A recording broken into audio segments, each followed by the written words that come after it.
Okay, so I'm gonna say I'm really excited for today's Zoom. I say it every call, but I am. I went back over my notes. This kind of ties into the international Zoom I did today, which I think is just a topic that has come up a lot in different capacities. You know, it could be friendships, it could be family, it could be coworkers, bosses, just everything. And then especially right now, like this time of year, it's kind of the pressure cooker of emotions, you know. So and then we factor in removing the sun as much as we used to have it, just because why not, right? Like let's just really throw everyone for a loop.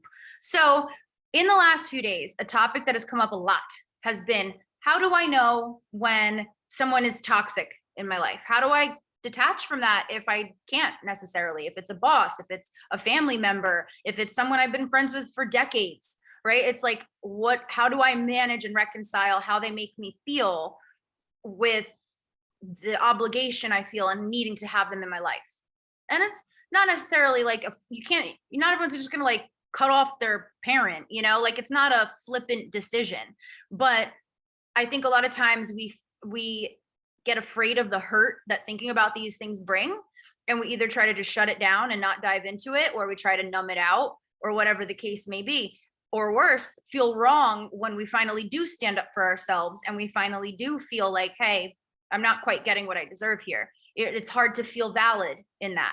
Has anyone felt that before? You feel like you're being slighted, but you're the bad guy if you harp on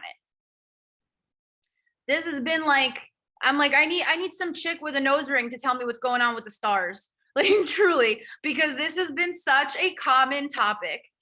Like, what is going on? It happened to me. I got into an argument with a close friend last night. I had like 3 different clients today with the same, like different people, but the same exact scenario. I don't know, but it has been, no, seriously. And I know a lot of times you guys probably think I just say that. Like I have one call with you, something happens, and then you're like, oh, she's talking about me. I swear, I only do these as topics when it's like a few people, because then I'm like, this is something common, you know. But today was like, bam, in the face. So many people had falling outs this week. I don't know why. So let's see what you guys are saying in the chat. Yes, yes, yes. Everybody's like, whoo, I hear ya. I hear ya. I realize many people try to get close with me to use me for whatever reason with no reciprocation. That is the word of the day. There's definitely something in the air. It is funky. Like, I don't know. So, yeah, that also has a lot to do. Be careful of love bombing. That's one I've mentioned a lot when it comes to friends, colleagues, new business opportunities, you know, just in general, new connections.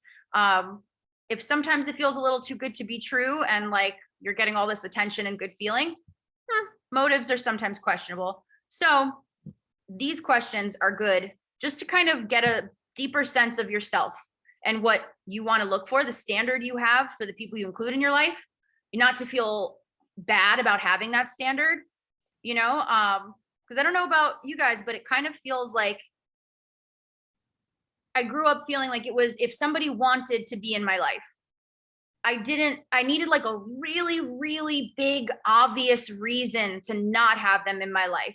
And that none of that included how they treated me.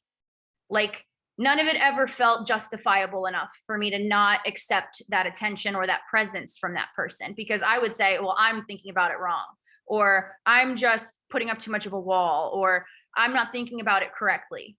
When really I was just, you know, we've kind of become magnets for people who realize that we are the overachievers in friendships and love and work and everything. We're just hardwired to be that way. So advantageous people gravitate towards that. So, okay.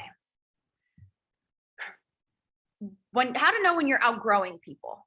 So the number one thing is, if you had issues with someone before beginning growth, that ain't going to get better when you grow.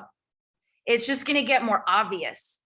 That's like, you know, if you have, I love analogies, but let's say you have a potted plant, and as the plant grows, it already has a crack in it, this planter. And as it grows, it's not like the crack is going to mend. You know, eventually it's going to outgrow the damn planter. Things going to break. You're going to have to get a new one, right? It's easy when we're talking about planters, harder when we're talking about ourselves and our emotions and relationships. But, you know, if you don't keep up pace with someone, they're gonna outpace you. And it's the same thing with friendships and those red flags, or relationships in general, right? So work issues you have, if you feel like shit about yourself and you go to a workplace that demeans you, when you stop feeling like shit about yourself as much, you're gonna be like, I am not okay with this. Even though you knew that those red flags existed, it will be increasingly difficult for you to get through continuing to be a part of that, because it'll just be more and more obvious that of what you're asking of yourself in order to stay there. So that's the first thing. Growth is not always great because you outgrow people. It's the hardest part of growth and it's why people honestly avoid it, I think, is because the fear of what changes you'll have to make once you do grow. So another red flag is if you made these friends during a low, or made these friends, found this job. I keep saying friends because of the calls today. They're all about friends, but you got this job, family is someone who birthed you. If they're in your life, they've been with you from the start. But my point is, did you establish that friendship during a period when you were growing? Or did you establish that connection with someone when you were at a low point? Or when you were at a completely different place than you are right now? Your life looks completely different, because for better or for worse, it doesn't have to be something bad. It could just be the timing of life. You can end up in a different place as someone else and by default outgrow them. Doesn't mean it doesn't suck, but in those cases, it's not always intentional. It's just reality, right? So family, you can't pick family, right? And that's a whole onion of a topic there, right? Because how the hell, first need to realize, am I at the point of thinking that I have to make that step forward because they're unhealthy to be in my life? There will 100% be situations with a family member, even a parent, where that may have to be the case. And it's gut-wrenching and awful, even if you've been mistreated by this individual forever. Anyone who has had to cut off a family member before knows it still hurts, even if they were a shitbag to you. It hurts even more if they were a shitbag to you, because deep down, you always just wanted their love. You didn't want to not have them in your life.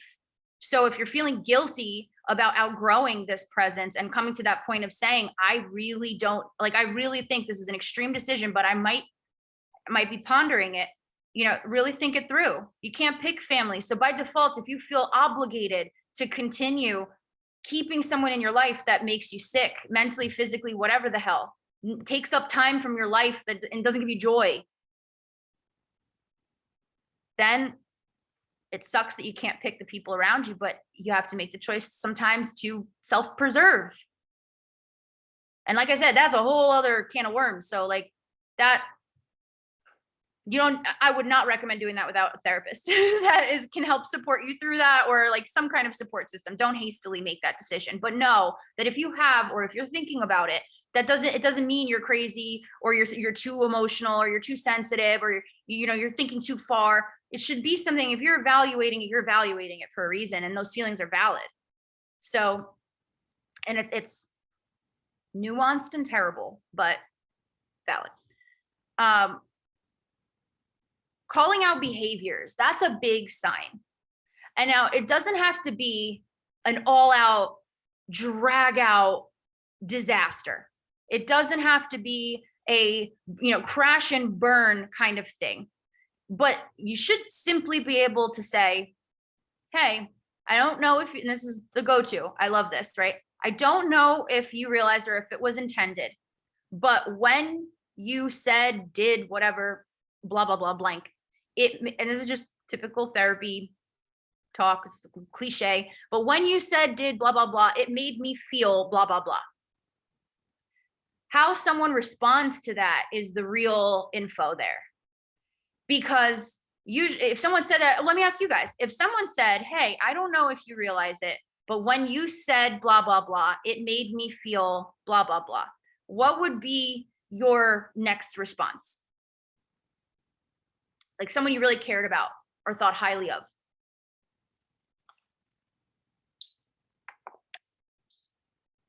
I can't wait to jump in this chat. I love it. I love an interactive chat. I'm sorry I made you feel that way.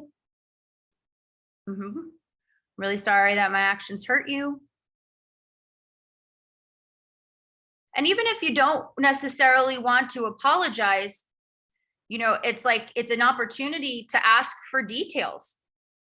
It's an opportunity. Basically, any response you guys are saying here it's not making it about the other person. It's not saying like, well, you got it wrong. Or no matter what they say, like if it's telling you, usually you feel like, oh shit, I didn't even realize that. So whether you're coming from a place of like defensiveness in terms of, I didn't mean to do that, like I didn't realize I was doing that, and you're asking questions like, what do you mean, blah, blah, blah. If that's not the response you get from someone, and they don't care what it is that they're making you feel, they just want to argue that they're not. They're more concerned with their image and how they're being perceived than they are with how you feel about it. So they're not asking out of genuine concern as to like, hey, like, how can I make it better? What did I do? Blah, blah, blah. They're not, even if maybe they disagree that they did anything wrong, that's okay too. But usually like you ask for those details if they're not given up. If someone were to say to you, hey, when you did this, it made me feel this, there's just more dialogue there, unless you are hell bent on not giving a shit about what that other person thinks and you just want to come out on top. So calling out behaviors, excellent, excellent tool. And part of growth is is not being terrified to say, when you did blank, it made me feel blank. Because what do we typically do? We typically will think it in our heads. We'll typically, bitch about it to other people that we know that we're close with. We'll stifle, we'll stew in it and all this shit. And then we'll put the happy face on and forget it because we don't want to make drama. And then one day they do something that is totally characteristic of them, and you feel like a fool because you should have seen it coming. And that's the day it all comes bubbling out. How many times does that happen? Yep. Oh, I was the queen of that. I was the queen of waiting until I didn't fucking care how many bridges I burned. Like, I'm going to wait till I'm so pissed off that I can justify never speaking to you again before I ever bring anything up. And part of growth is being able to say, there's nothing wrong with me telling this person calmly, nicely, proactively, how their actions are making me feel. And if they are not interested in how their actions are making me feel, there is nothing wrong with me deciding that I don't feel good having them in my life. It takes growth to even get to that point. So that's a huge way to tell when you outgrow someone, is the conversations you have about how you want to be treated. Does not have to be a conflict or a confrontation, only if that other person has no interest in hearing what it is you have to say. So let's see. So life is a sifting process. And it's easy to think that when we realize we have to sift people out, it's easy to internalize that. It's because of me. I can't have close connections. I attract all these people that do this to me. I should just be alone. And I've said this, like I've literally said these things, like it'd just be easier to not want to have friends anymore. It would just be easier to hell, I started my own business, right? I waited so long to have a staff, and not because of any other reason than because I could rely on myself, but I just don't easily trust relying on other people. Not because it says anything about them, just my own upbringing and my own shit, right? So part of that growth is understanding that it is a sifting process. And for you to be able to sift out what you don't want, it's not going to be comfortable all the time, but it doesn't mean that you're wrong. Someone asked an amazing question right before this call. They said, what is the difference between self-care and selfish? What do you guys think? Because I love that question. That is like, you could go a million ways with that, and it's a really poignant question. So you guys can type in the chat, you can unmute, you can do whatever it is you want. I'm not even used to having people with their cameras on. This is great. I'll just unmute for a second and share something I just read, if that's okay. That'd be great. I was reading Will Smith's autobiography, recommend. Nice. He was a chronic people pleaser. That's part of the reason he was so successful. and developed this image of like America's nice guy. But then he went to therapy and realized that he was always giving all of himself to everyone else. So he took 10 minutes every day just for him.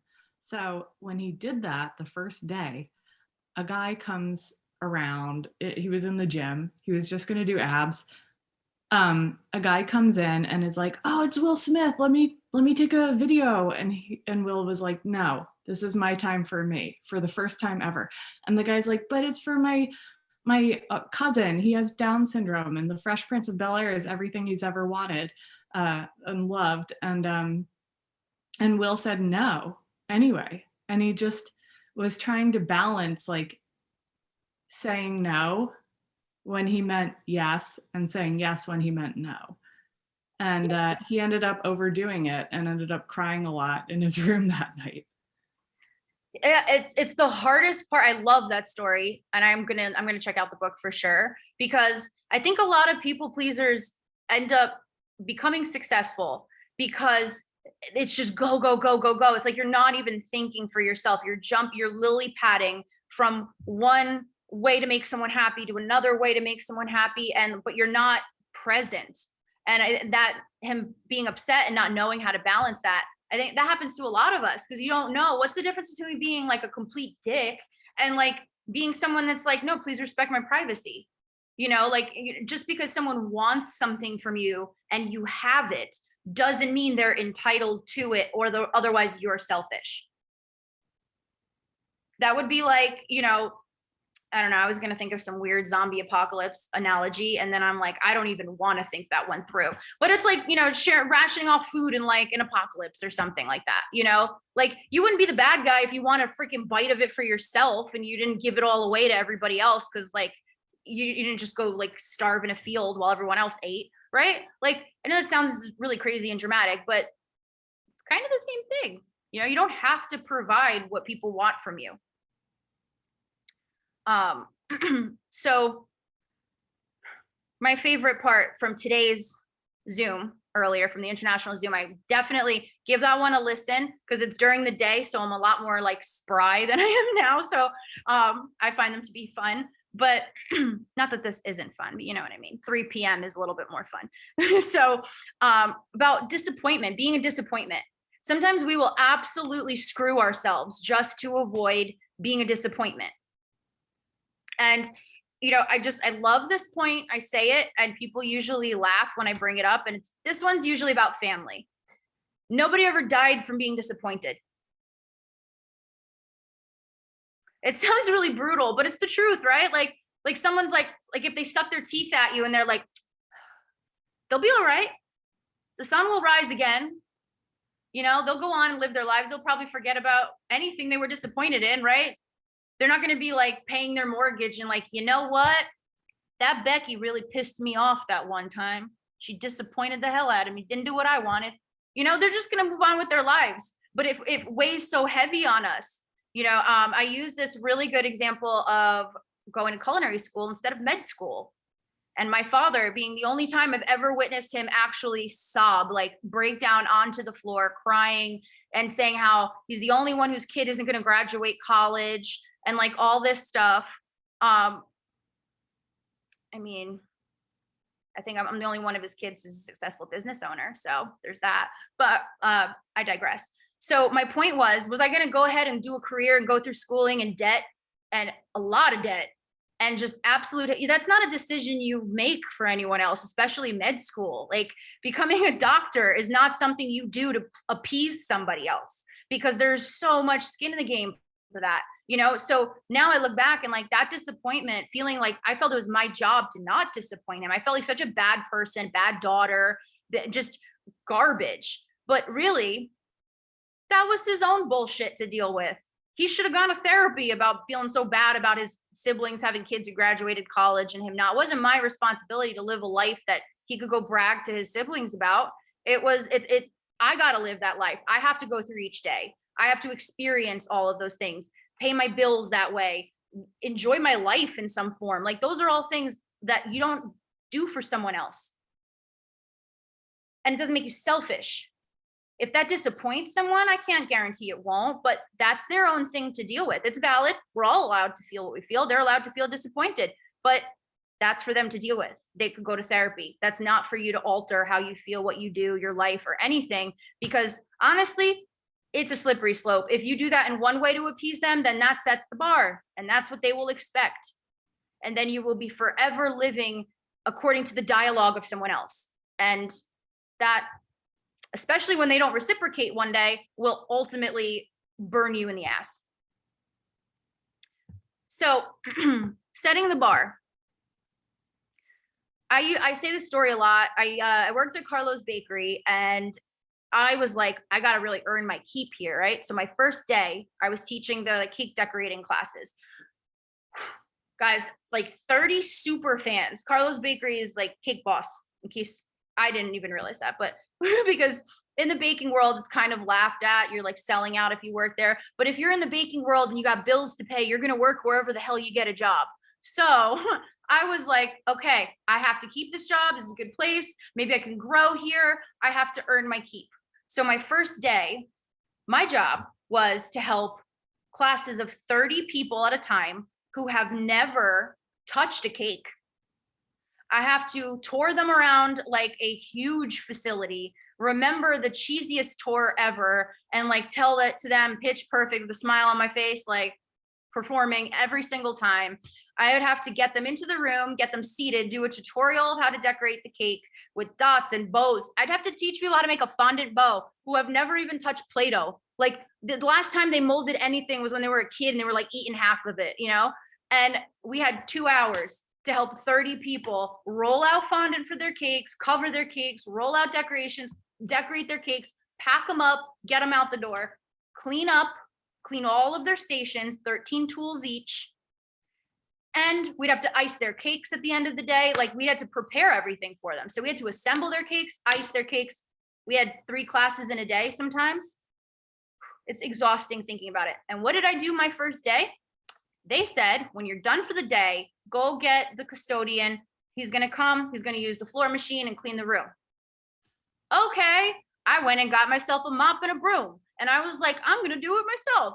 And I cleaned a 1,500 square foot room, top to bottom, exhausted, hadn't eaten all day. So I was running on coffee. Whatever. I did get free coffee. That was great. Like espresso. I don't think I was allowed, but I was like, fire me at that point. But anyway, so living on espresso, running around all day. And I felt so good. Like, yeah, they're going to be so impressed. All it did was make them tell the custodian he doesn't have to clean the room anymore. And it then became another duty of us in the classroom. Me and my one assistant that I got had, and she was pissed. She was like, why? Because now we can't go to them and be like, actually, on second thought, I'm a bit tired. Can you please have them? You know, it just wasn't a good look. I mean, I was well within my right to, but at that time, was I going to do that? Hell no. I just scrubbed this place for no reason. You know, I was like, okay, you know, my point is we set the bar. Don't have an earn your keep mentality with people, with jobs, with anything. Nobody has to earn their keep. It's a thing of mutual respect and adoration and desire to be in each other's lives that should just fit together seamlessly. There shouldn't be a, you know, like with a job, you're hired to do a job, you do that job, you're good. That's how it is across the board. Don't let your own, you know, your feelings or worries about earning your keep put you in a position to set the bar that way, because it's a lot harder. If you set the bar that way, you earn your keep. It is a lot harder to impress that person than it is to disappoint them. Because if you're above and beyond becomes what they expect out of you all the time, that's a really hard thing to live up to. None of us can really do that. None of us should have to do that. You should have friendships where everybody sees all facets of when you're great, when you're not great, and it's just mutual respect and support. Let's see this part here. Okay, last part here before I dive into these comments. Only do for others what you wouldn't feel foolish not being reciprocated to you. And that might sound like a very cynical way to go about life and to go about things, but I'm not saying All I'm saying is don't go above and beyond for people who won't go above and beyond for you. Now, I'm not saying only go above and beyond for people if you think you're going to get something out of it in return, but know the type of person and know the energy you're comfortable with expending. If you know that they tend to hurt you because they disappoint you, they don't have the same level of care, the same compassion, the same, I don't know, maybe you're someone who needs someone to reach out to you, be like, how you feeling? And maybe they're the type of friend that's like, I'm just not like that. Okay, that's fine, right? But knowing that, don't go above and beyond from, don't be thoughtful for that friend. Don't make their problems part of your reality, and watch if there's someone who reacts negatively to that. They react negatively to that, that's one-sided. If they don't, and it becomes a mutual understanding, then that's just really where their bar was at. They were happy you went above and beyond for them, but they didn't really expect it all that much. They're cool with just keeping status quo. It's okay to have relationships like that. But my point is, you won't know until you lower the bar and you meet them at their effort. And it won't leave you in a position to feel taken care of. Taken advantage of. You won't feel like, damn, I can't believe, like, I've had so many arguments where I'm like, I did X, Y, and Z, and I can't even get blah, blah, blah in return. It gets to a point where that becomes our fault, right? Especially if you have history with someone and it's happened before. It doesn't mean, just expect the worst in them. It just means taper your own expectations.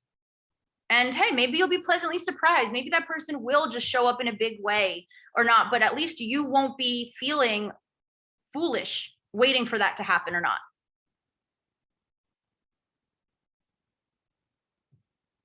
Okay, let me get up in these comments. Trying to do it different this time, where I get my whole spiel out for the most part, and then I go back and respond. So, okay. People around me always say I put up with way too much from toxic people. I always try to put the other person before myself and justify their behaviors. Well, I think there's a difference between empathy and putting ourselves last.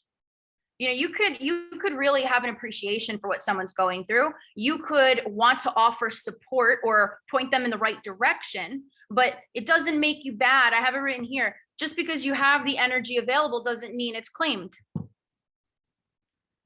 So it doesn't, but it doesn't mean you have to be like, I don't care. Good luck, figure it out. Best of luck, either, because then like that sucks. But you don't have to just give them anything that they ask for. I am the queen of forgiveness. Yep, I remember those days. But then it still stays. Like, you forgive them, but like it's still back there. So if they act shitty again, you're like, and you remember that time, like, typical, right? And then that you have that moment where you're feeling like a little bit just too fed up, and you're just like, ah. And then your point isn't even hurt. Not this you necessarily, this happened to you, but typically the forgiveness, if it's not processed, we carry it. And then one day it just overflows when it wants to. As a recovering people pleaser, I'm struggling with the resentment that comes with people trying to walk on me again. Right. Because now you're like, I see you, bitch. Like, I see what you're doing. I know it. Now I can know it. Right. And so it's like this feeling of injustice that you have, like, no, I'm not going to stand for this. But there's a certain power in choosing to walk away from something that doesn't serve you, even if they're trying to get one over on you, even if they're trying to desert you, if they're trying to wrong you in any way. Sometimes the closure comes in you deciding, I don't want to deal with this shit. Like, okay, I don't want someone in my life who walks on me. Like, you don't think I see what you're doing? Like, that also happens with growth. It'll get easier. It feels angry and strong and stuff like that because it's not something you've ever really prioritized in the past. You're living in a place of seeing the best in people. As much as it wants to seem like a great, optimistic, loving, caring way to be, it is not. It's an avoidant way to be. Because you can see the reality in people and respond accordingly. We're all allowed to. Because that's like saying if someone's nice but they're toxic, you got to keep them around because they're nice. Mm-mm.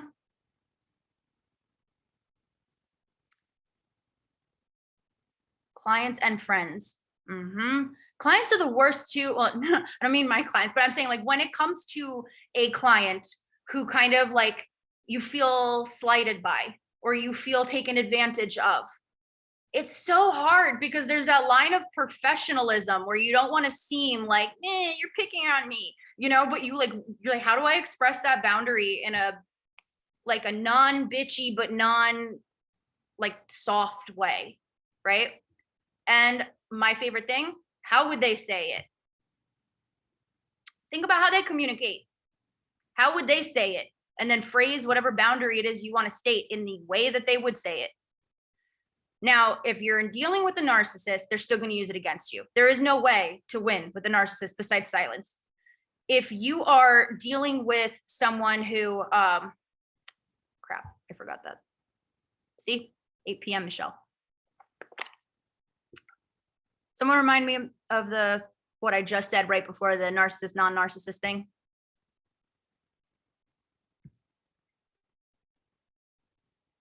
Complete brain fart. I wish this thing had rewind on it, like in real time. That would be great. Oh, okay. So if you're dealing with someone, thank you. If you're dealing with someone who you frame it how they would say it. If they're a narcissist, they're not going to like it regardless. But if they're not a narcissist, it may be a matter of personality differences. Like, if you remember, I had you guys take that personality test, the color personality test. My favorite thing is to talk about the relationships between reds and yellows. I am a red and yellow. I don't know how that happens, but I am both parts hard ass that has no time for details and soft emotional person who loves feeling connected and needs to have integrity in everything they do. So I'm a walking conflict. But my point is, I can see both sides. And when you read the descriptions of the color personalities, yellow and red are like polar opposite because, like I said, the red comes across abrasive, comes across like unemotional almost. Like they're just go, go, go. They're usually in places of authority. They're usually in like a boss or something like that. They're usually not very liked in those environments, but it's not because they're saying anything. I mean, if they're a shitbag, they're a shitbag, regardless of their personality. It can be freaking magenta for all their personality is, and they still suck. But if they're just abrasive, it's not because they're mean, cold, emotionless, blah, blah, blah. The magic of that is that you don't have to wear kid gloves when you talk to them. I don't have to put soft details into things. I don't have to sit there and be elaborate, but they just want to cut to the chase. That's why they seem cold and disinterested, because they are. They're interested in what they're doing. They just want to get there and get going, right? So it's actually a relief. But if you're a yellow, their abrasiveness, coldness, it can really affect you. Because by default, you're someone who needs to feel connection with what you're doing. You need to feel like you're understood, like everyone is cohesive, like everyone's trying. It's just a different kind of softness that isn't bad. None of this is bad, even the reds. But you can see how reds and yellows would absolutely butt heads. Reds would be sitting there like, oh my God, I don't need a whole song and dance. And the yellows would be like, why do they hate me so much? They don't even want to hear me talk. But it's nothing personal. It's just complete difference of communicating. A good way to figure that out, if it's one or the other, is you try to respond to them or they would respond to you. If it's a personality thing, everything will be right as rain and just keep on going. And you'll be like, oh, they're not mad. If they're a narcissist, they might find some other way to make you the bad guy, but at least you won't have to sit there thinking you poured your heart and soul out to someone to have them absolutely want to misunderstand you, because that is an awful feeling, being vulnerable and then having somebody just be like, pfft. So talk to them the way they talk to you. All right, back in these comments. Let's see.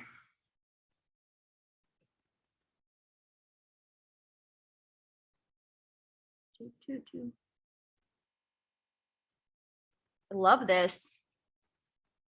I'm scrolling so far and it's making me so happy. Okay, so we were talking about, oh, no, there's more. Hold on. Okay. It is so weird that this is what the topic is today. I'm going to read this privately in case said partner is there. Oh, okay. It was privately direct message. So I'm like, I don't want to call it out and be like, oh, they're fighting. And like their partner's in the room with them listening. But no, it's so weird. This is what the topic is today. My husband and I just spent all of dinner talking about how outgrowing people, not about growing people, but outgrowing people, or how you can look back and see them for who they really are, not the version you once saw. Absolutely. We paint the picture we want to see a lot of times because it makes it more tolerable, but it still doesn't take away the hurt or the very valid things we're feeling. It just makes us lonelier in them, if anything. Trigger warning, it was so hard not to reconcile with my stepfather after I heard about his attempt on his life. So I am so sorry. First of all, I want to talk about this more in depth privately too, but having boundaries in the face of someone's emotional crisis is so hard. But I think that has a lot to do kind of like with the excerpt that you read or you talked about reading, is that like, where's the line? But the line has to exist. It's self-preservation at that point. It is pouring outside. I don't know how this this plywood window next to me has held up this entire time. So like, here's hoping. Do you guys hear it? I'm also in a ranch. It's one floor with no siding on it. That's going to be a blast in a storm. The hardest part of this, because I did pick this family. It's whole different ball game, which makes me want to try harder to keep the relationship. It almost means more because we don't have to love each other, but it's just as toxic sometimes as the blood family that I've cut out. Absolutely. I think that's a huge thing too, is how you know you outgrow someone is when they have no desire to meet you halfway. They have no desire to hear what you're feeling. You don't have to be screaming it at them, but if you were to just tell them how they make you feel, when you do blah, blah, blah, it makes me feel blah, blah, blah. How they respond tells you everything, because if they're going to genuinely give a shit about you being happy and feeling loved, that is a relationship, for better or for worse, to put the effort into.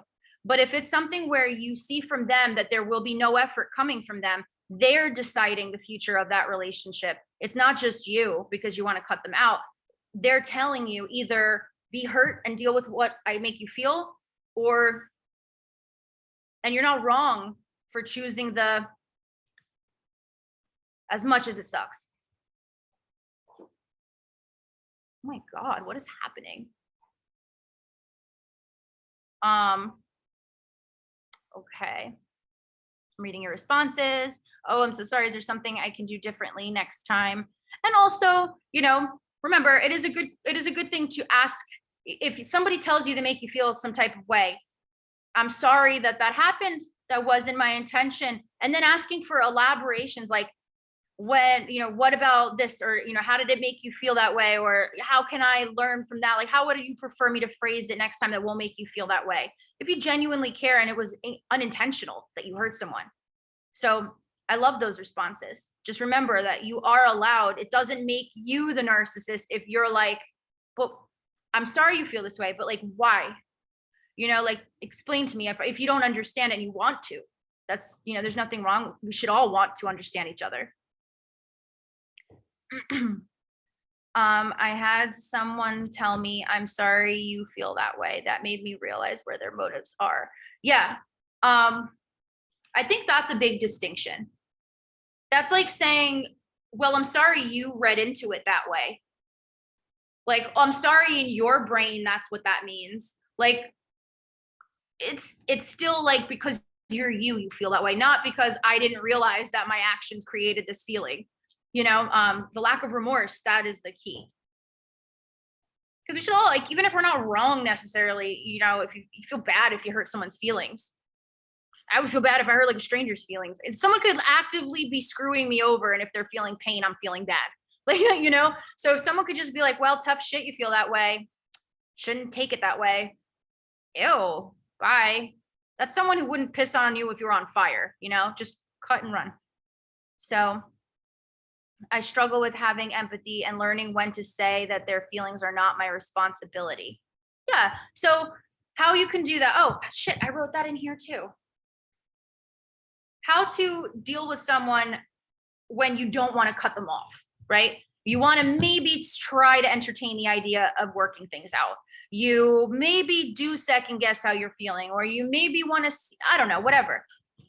If you feel like at that point you're guarded and you're feeling jaded because you've been screwed over before and it doesn't feel easy to have that empathy because that wall is there, then I know this is going to sound like, well, duh, but think about what you would do to solve it and have empathy for the fact that they feel like they can't.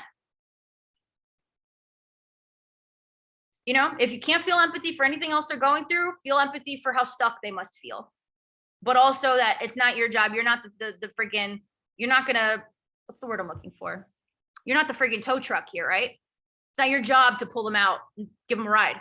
So you can full on accept that they're going through what they're going through. You can empathize with the fact that they feel like they don't know how to fix their situation. That must really suck. But it doesn't mean that it has to become your duty to fix it for them. Otherwise, that's not showing empathy. The two are mutually exclusive.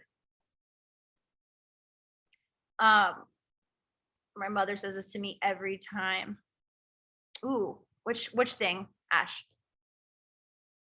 I struggle with calling out behaviors before I actually get to the boiling point. Yeah, that's because emotions make it easy. So we all adrenaline, fight or flight mechanism. If you wait long enough, something's gonna happen, and that feeling of I'm a fucking fool for letting this happen is gonna get your heart going, and then that adrenaline is gonna kick in, and it is a literal defense mechanism. Fight, what is it? A fight or flight. I don't know why I always want to say fight or flee. Same shit, but fight or flight. You either want to shut down completely and be like closed off to the world, or you want to rip the head off of whatever's the threat. It is a biological thing. It is wired into us. So when we let all those bridges burn, when we get to that point where we're like, light it up, you know, that's adrenaline speaking. That's not even logic, emotion, none of it. That is our fight mechanism engaged. We all got it.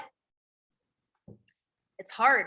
And then it's like the point you want to make doesn't even really come out. It just looks like you're throwing a temper tantrum when really everything you're saying is valid. Insert Elmo fire. Yep, absolutely. The Elmo fire gif in my mind. Also, that dog drinking a cup of coffee in like the room that's on fire, and it's like everything's fine. I'm fine. You know, we're like that until we get to the Elmo fire phase. Having a very difficult time navigating around extremely narcissistic, immature, vindictive, and manipulative family member, plays the martyr / victim all the time and turns it around because I am a problem too much when they are and have done awful things. Projection. If I am too much for you, you are not enough for me. Dealing with a lot of anger lately with this because they have been around a lot. The easiest way to get through that is to put all your effort into not giving a shit what they think about you. And I know that sounds so oversimplified, but that's why I say put all of your effort, because it takes a lot. And the reason I say this is if you could work to the point where they could seriously look at you in the face and be like, you are literally a disgrace. And I am just like, what a waste of space. And you'd be like, okay, like mouth sounds. Mouth sounds. This person's opinion doesn't matter to me. If they were speaking French and cursing me off, I wouldn't know. I'd be like, oh, you know, like it's just mouth sounds. We interpret what those sounds mean. So obviously we're human. If they're, you know, saying something offensive, you're going to feel offended, but you can chalk it up to the fact that what they feel about you has to have absolutely no bearance on how you live your life. You can just be pissed off because they're being, you know, offensive, but don't let that boil up inside of yourself. Know that you're always going to be a disappointment to them. Hey, there's some people who don't like the Beatles, right? You know, they did okay. So it's not an easy answer, but it's something to work towards, because you can't change someone like that. Someone who's hell bent on seeing you in that light will always do so. It has nothing to do with you. It has everything to do with them. So that being said, self-preserve. I used to be the queen of letting people treat me like shit and praying for them to ghost me. Right? So like, hopefully they just get sick of me and they're just done with me. But if they wanted you, they could have you, right? That's the hard part. it gets really hard not to kind of latch on to people, because especially if they ghost you, you know, like we can chalk it up to like, oh, good riddance, goodbye, they're gone. That still sticks with you too. You still feel like you wasted time on that person, or they used you in some way. Let all the bridges burn. Yeah, I love it. But sifting get Becky, I read this as butt sifting. Not butt sifting gets you all the gems. I was like, butt sifting? What are we doing here? So that's great. 100% gets you all the gems. Selfish is that you do what you are doing is it's totally for you without care for how it affects others, and self-care is for you so you can be helpful or good in interactions with others. If you continually give yourself away, there isn't anything left for you to be a productive and good person for others. Very eloquently put. Yeah, you got to fill up your own cup, right? There's nothing wrong with that. We all should. We'd all just kind of like fall apart if none of us gave a crap about ourselves. So, you know, self-care is, does this person add anything good to my life? Does this person make me actually a person I don't want to be? Does it make me feel bad about myself? Does this situation is it ever going to get better? If I bring it up to them, is it something we can work through? If it's not something you can do together, then it sounds kind of selfish on their part. Wouldn't be selfish of you to say, okay, since this isn't going to work out, this isn't going to get better, I have to self-preserve. As hard and weird as that sounds, like, I'm not saying just do this because you're just over someone. Like, don't feel like it. She's lame, smells, you know, like, I mean, depends on how bad they smell, but I'm just kidding. But you know, if it's truly like having them around makes you sick, just like working at a job makes you sick. You know, I was talking to someone who was having a really hard time, not constantly feeling okay, having kids hanging off of them all the time. And particularly because this person battled infertility for a while. So they felt so wrong and selfish getting touched out, which is a real thing.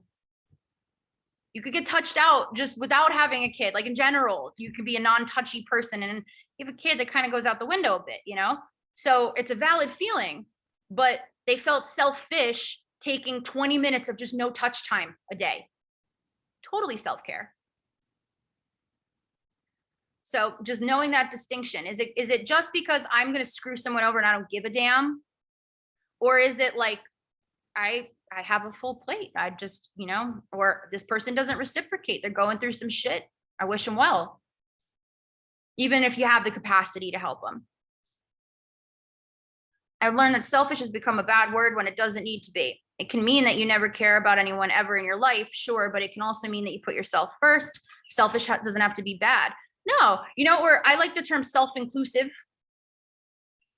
Self-inclusive is great because it means like I still matter in this equation.